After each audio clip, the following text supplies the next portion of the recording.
Filho, você quer conversar? É?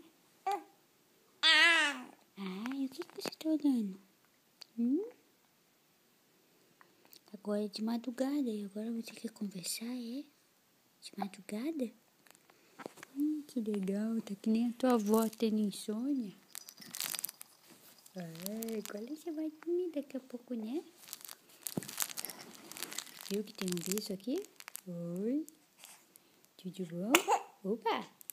Eu sou o monstro do mar. Eu sou o monstro. Mas eu sou um monstro bonzinho. Eu sou o monstro. Olha, eu sou colorido.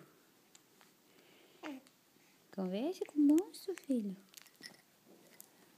Conversa com o monstro. Conversa com o monstro. Ó, barulho, ó. Eita. Eita, nós. Vou deixar o monstro aqui do teu lado. O que mais que você tá olhando ali? O quê? Muitas coisas pra me olhar. Ó. Eu tô prestando atenção em tudo. Eu gosto de olhar pro teto. Né? Que você gosta de olhar pro teto, filho? Né? Que você gosta de olhar pro teto? Não é? É sim. Eu sei, é o que eu tô falando, que você gosta de olhar pra cima. E você tá com soluço e quer conversar tendo soluço. Né? Que você quer conversar tendo soluço? Não é verdade? Eu sei. Eu sei. Mas eu acho que agora é hora de dormir. Chega de fazer atividade. Chega de fazer atividade, filho. Chega. Você tá peidando. Eu tô escutando barulho de peidos.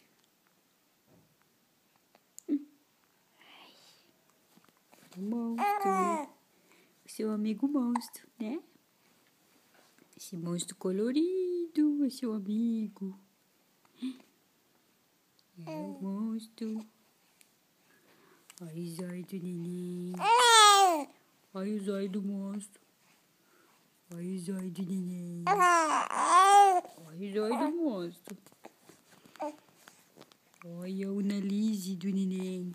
Olha o nariz do monstro.